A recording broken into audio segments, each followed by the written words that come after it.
Una persona me ha escrito al consultorio en línea con una pregunta, o más bien con una preocupación bastante profunda y bastante seria, que muy probablemente sea compartida por muchas personas, en especial si escuchan las semillas para la vida desde los Estados Unidos, donde esta situación se presenta con más frecuencia que en países, por ejemplo, en América Latina, donde la mayoría de la población es católica. Esta persona me comenta que siempre ha sido una buena católica, viene de un seno católico, practicante, devoto, es una persona que se ha dedicado a ser apostolado por muchos años. Me comenta que siempre ha tomado su vida en serio, por lo mismo no ha tenido novios simplemente para pasar el rato, sino que ha esperado a encontrar a aquella persona que piensa que realmente es con quien debe unir su vida. Y en estos días se enfrenta la encrucijada de, por un lado, saberse, sentirse fiel a Dios, y por otro, haber caído profundamente enamorada de una persona que no es católica, ni tiene la intención de ser católico. Una persona con buenos valores, con buenos principios, con otra fe, con otras creencias, y que no está dispuesta a asumir la fe católica que vive tan profundamente esta persona que me escribe. Su pregunta es ¿qué debo hacer? Porque por un lado quiere serle fiel a Dios, por el otro su corazón la impulsa a casarse con esta otra persona. Y el consejo que puedo dar no es otro sino el mismo consejo de la Iglesia Católica. La línea pastoral con la que se deben manejar estas situaciones es ante todo de disuadir a las parejas de llevar a cabo un matrimonio bajo estas circunstancias. Incluso la Iglesia Católica prohíbe el matrimonio sacramental entre una persona católica y otra persona que no lo sea.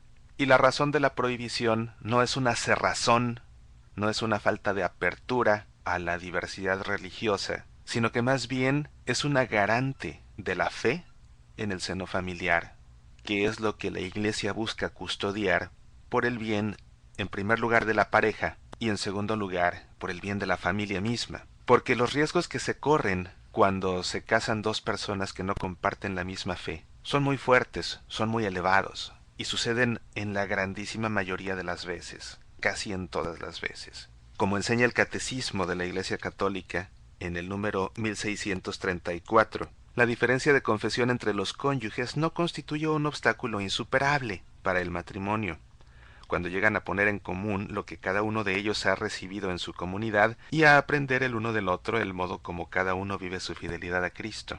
Pero las dificultades de los matrimonios mixtos no deben tampoco ser subestimadas. Se deben al hecho de que la separación de los cristianos no se ha superado todavía. Los esposos corren el peligro de vivir en el seno de su hogar el drama de la desunión de los cristianos.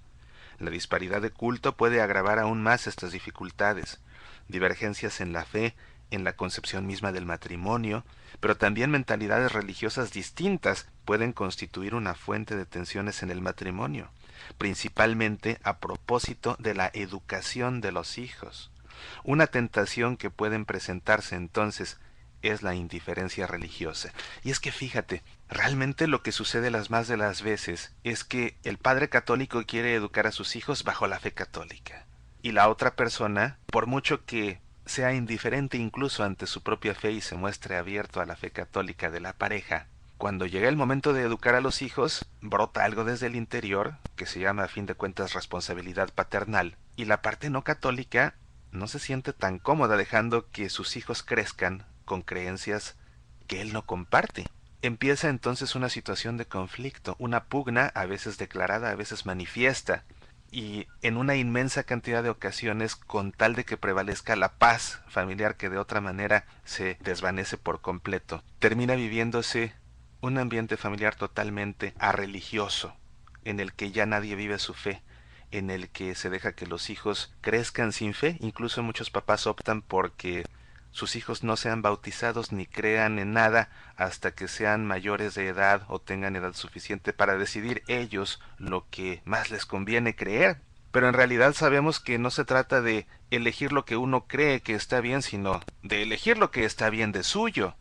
Y en este caso, la Iglesia Católica cuenta con la revelación que Dios nos ha dado. No es que los católicos seamos mejores que otras religiones, ni mucho menos. Es simplemente que por designio de Dios mismo nos ha dado a nosotros la revelación de la verdad a través de la Escritura, a través de Jesús mismo encarnado. Y es por ello que lo que queremos los católicos es que los hombres sean bautizados en la fe cristiana y sean formados según el Evangelio. Es por ello que aunque la Iglesia prohíbe estos matrimonios, existen condiciones que permiten que se dé una dispensa a esta prohibición para que las personas puedan recibir este matrimonio, pero implican un compromiso muy fuerte.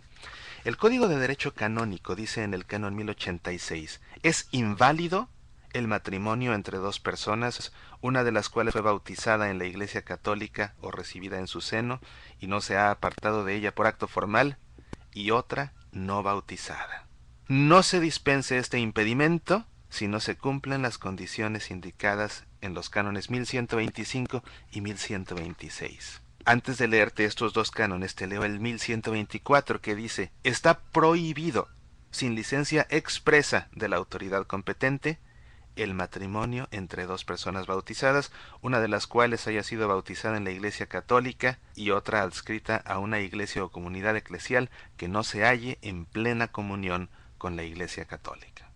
Ahora, si realmente las parejas están decididas, convencidas de que pueden superar los obstáculos, se necesitan estas condiciones para que se dé el permiso expreso. Sin el permiso expreso no se pueden casar. Y las condiciones son las siguientes. 1. Como dice el Canon 1125, que la parte católica declare que está dispuesta a evitar cualquier peligro de apartarse de la fe, y prometa sinceramente que hará cuanto le sea posible para que toda la prole se bautice y se eduque en la Iglesia Católica.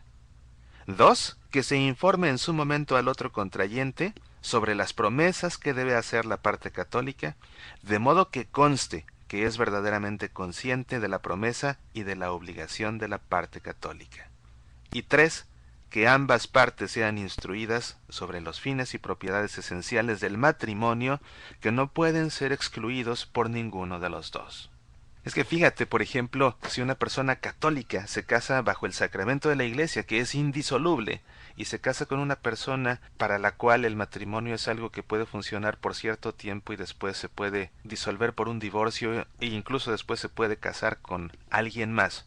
Esa visión no compatible con el matrimonio católico perpetuo, cuando vienen las inevitables diferencias, los inevitables conflictos en la vida de una pareja, la parte católica, por mucho que esté dispuesta a ser fiel a su voto perpetuo de amor, fidelidad y respeto, la parte no católica puede sentir que puede romper con ese matrimonio y buscar nuevos amores en otro techo, además del riesgo de que muchas veces las partes católicas acaban abandonando su práctica católica con tal de que haya paz, y peor, como la Iglesia no quiere que suceda, los hijos las más de estas veces acaban creciendo sin religión.